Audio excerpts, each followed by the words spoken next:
Singh, news nation 81। आज मैं ऐसी जगह पे उपस्थित हूँ, बाबा संकुल, नाला सुपारा। और बाबा संकुल के सामने एक बिल्डिंग ऐसी स्थिति में पड़ी हुई है जिससे यहाँ रहने वालों को दिन रात हमेशा खतरे की घंटी दिखाई देती है। हम इसके बारे में कुछ जानकारी लेना चाहते हैं यहाँ के स्थानीय रहवासियों से, या उसके साथ साथ यहाँ के कुछ स्थानीय समाज सेवक या नेता जो भी बोले। आपका परिचय क्या है सर? दीपक वोरा, राष्ट्रवादी कांग्रेस पार्टी शरद पवार, जिला संगठक सचिव। मेरे पास यहाँ के साई पूजा से इनके चेयरमैन और अपना पिछले चेयरमैन राय साहब, इन्होंने कंप्लेंट दी मेरे को कि इस बिल्डिंग से इनको ऐसा खतरा है कभी भी गिर के टूट सकती है। या दूसरा, यहाँ आप देख सकते हैं कि विंग से बाहर निकलेंगे तो ये गटर वगैरह पानी वानी कैसे चूर रहा है। दिखाया जा रहा है, बिल्डिंग दिखाया जा रहा है क्या ये आप देख रहे हैं कि क्या क्या हो रहा है। और अब यहाँ बाजू में मंदिर है, इसी के बगल से जैसे बाहर निकलते हैं ये, और कल को अगर ये बिल्डिंग हवा या पानी के कारण गिर के टूटी तो कितनी जानें जा सकती हैं। बीएमसी से हमने इस बारे में कंप्लेंट की हुई है, उसके इंजीनियर आके विजिट करके गए हैं और उन्होंने बोला है कि उसका ऑडिट हो चुका है, उसका रिपोर्ट हमको कल परसों में देंगे। ठीक, यहाँ महानगर पालिका के द्वारा कोई नोटिस वगैरह दी गई है क्या? अब महानगर पालिका का जो इंजीनियर आया था उसने तो कहा हमने नोटिस दी हुई है, लेकिन अब बुलाया है, कल परसों में बुलाया है, तो कल या सोमवार को जो मिलती है उसके बाद उसके हिसाब से आगे कार्रवाई की जाएगी। और किस लेवल पे दिया है उन्होंने, बिल्डिंग की कंडीशन देख के तो तोड़ने लायक दिख रही है, क्योंकि बिल्डिंग कम से कम 3 फुट टेढ़ी हो चुकी है। अच्छा, ऑडिट जो हुआ, ऑडिट की कुछ जानकारी है क्या आपके पास? ऑडिट के बारे में सिर्फ उन्होंने बोला कि अभी ऑडिट हमने कराया है, रिपोर्ट आने वाला है। इंजीनियर के कहने के हिसाब से ऑडिट का रिपोर्ट कल या सोमवार तक आ जाएगा, तो वो हमको रिपोर्ट की कॉपी देंगे। चलिए ठीक। और यहाँ के इस बिल्डिंग के रहवासियों से जान लेते हैं इनकी समस्याएं क्या हैं। सर, आपका शुभ नाम क्या है? नमस्कार, शर्मा राय। बोलिए सर, यहाँ इस बिल्डिंग से आपको यहाँ आते जाते इस बिल्डिंग इतनी टेढ़ी हो गई है कि जब चाहे तब गिर जाएगी, और ये पूरा पाइपलाइन सब लीकेज है, पूरा संडास पानी नीचे ऊपर सर पे गिरता है। हम लोग का आना जाना दुभर हो गया है। जिस दिन बिल्डिंग गिर गई उसकी जिम्मेदारी हमारी बिल्डिंग पे ही गिरेगी, कौन लेगा इसकी जिम्मेदारी? महानगर पालिका आप लोगों से टैक्स लेती है क्या? माल बत्ता कर, हाउस टैक्स लेती है? नहीं टैक्स दे में तो पानी बंद हो जाए। हमारा टैक्स लेते ही हैं। कितने साल का कितना लेती है? साल के जैसा फ्लैट है वो हिसाब से 3000, 4000, 2500 उस हिसाब से है एक फ्लैट से। हाँ, टैक्स की कमी है। आपके कॉम्प्लेक्स में कितने बिल्डिंग हैं?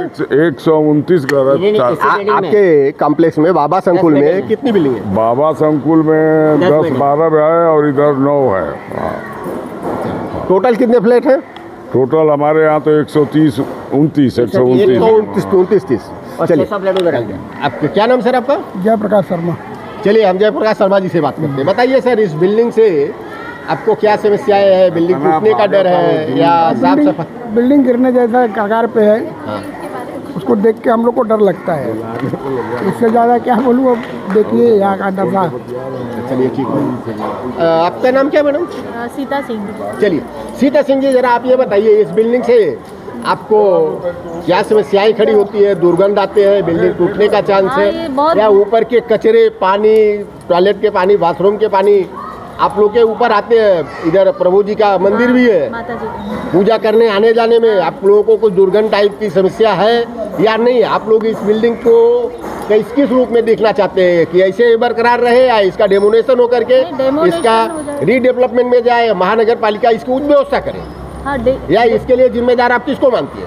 डेमोनेशन में जाए। और ये बहुत गंदगी इसमें फैला रही है, मतलब आते ही बहुत टूटा फूटा पानी लीकेज हो रहा है, टॉयलेट का सब बहुत दिक्कत है यहाँ पे। चलिए, धन्यवाद। आइए वापस हम बोरा जी से बात करना चाहते हैं। बोरा जी, आपको महानगर पालिका से क्या सहयोग मिल रहा है इसके आपके समाज सेवा के लिए? जस्ट मैं गया तो वहाँ उन्होंने तुरंत इंजीनियर को भेजा। इंजीनियर से बात हुई और उन्होंने बताया कि अभी तक जो उन्होंने नोटिस दी है या इसका जो ऑडिट हुआ है, ऑडिट का रिपोर्ट अभी तक आया नहीं है, तो वो रिपोर्ट परसों दे रहे हैं। तो अब ये है, चाहे कल देवें या सोमवार को देवें, रिपोर्ट आने के बाद सीधे हम एक और नोटिस डालेंगे राष्ट्रवादी के लेटरहेड पे कि कल को अगर इन्होंने, पहले तो देखेंगे कि उनके नोटिस में क्या दे रहे हैं, इनका रिपोर्ट क्या आ रहा है, तोड़ने का आ रहा है, या अगर सिर्फ उसको रिपेयर करने का आया तो हम सीधा डालेंगे आपने रिपेयर के लिए इनको नोटिस दिया है। तो अगर रिपेयर करने के बाद अगर ये टूटता है और यहाँ जान हानि होती तो उसके जवाबदार कौन? अच्छा, आपको क्या लगता है कितनी बिल्डिंगें टूट चुकी हैं? हमारी जानकारी में वसई विराट शहर महानगर पालिका में कई सारी बिल्डिंगें खुद अपने आप धराशायी हो चुकी है। उसमें कुछ लोग की जाने गई है, उस पर महानगर पालिका उन लोगों के जो जानहानि हुई है उस पर मुआवजा के तौर पर क्या मदद की है, जरा उसके बारे में बताइए, कुछ जानकारी है। अभी तक एक है कि पिछले 3 दिन में कम से कम 3 बिल्डिंगें ऑटोमेटिकली ढह चुकी हैं, आपके सामने अलकापुरी वगैरह में जा चुकी हैं। अब उसके बाद ये इस समय बारिश का मौसम है और हर तीसरे दिन रेड अलर्ट जारी हो रहा है, हवा तूफान के साथ बारिश आ रही है। इसमें यहाँ ये जो प्रगति नगर है, यहाँ टोटली एक भी सिडको बिल्डिंग नहीं है और टोटली लोड बेरिंग बना हुआ है। और इतनी गंदी कंडीशन में अगर आप एक बार राउंड मार के देखेंगे पूरे प्रगति नगर में तो आपको उसकी कंडीशन ऐसी मिलेगी कि एक एक बिल्डिंग में ऐसा है कि 2-2, 3-3 बिल्डिंग के बीच में एक संडास की टाकी है। क्या पिछली बार तो मैंने देखा था एक आध बिल्डिंग में तो संडास ऊपर से बह के जो बाहर घर है ग्राउंड फ्लोर का, घर के संडास में से बाहर आ रहा था। आप महानगर पालिका की सराहना करना चाहते हैं या महानगर पालिका पर आरोप लगाना चाहते हैं? महानगर पालिका के सहयोग के बगैर ये इतना बड़ा प्रगति नगर बोलो या दुर्गति नगर बोलो बन सकता है क्या? आपके कहने का मतलब यह है कि महानगर पालिका के द्वारा भ्रष्टाचार कराया गया है? भ्रष्टाचार एक पैसा खाने के बगैर तो कुछ होता ही नहीं है। आज एक है किसी भी चीज़ का आप अगर शादी एक चाल बनाने जाओ या कहीं एक ईंट लगाने जाओ, वो लोग बोलते हैं क्या परमिशन लिया, उनके परमिशन के बगैर होता नहीं है। और दूसरा, यहाँ घरपट्टी इन लोड बेरिंग पे घरपट्टी लगाते हैं, उसके ऊपर ये लोग क्लियर लिखते हैं अनाधिकृत बांधकाम।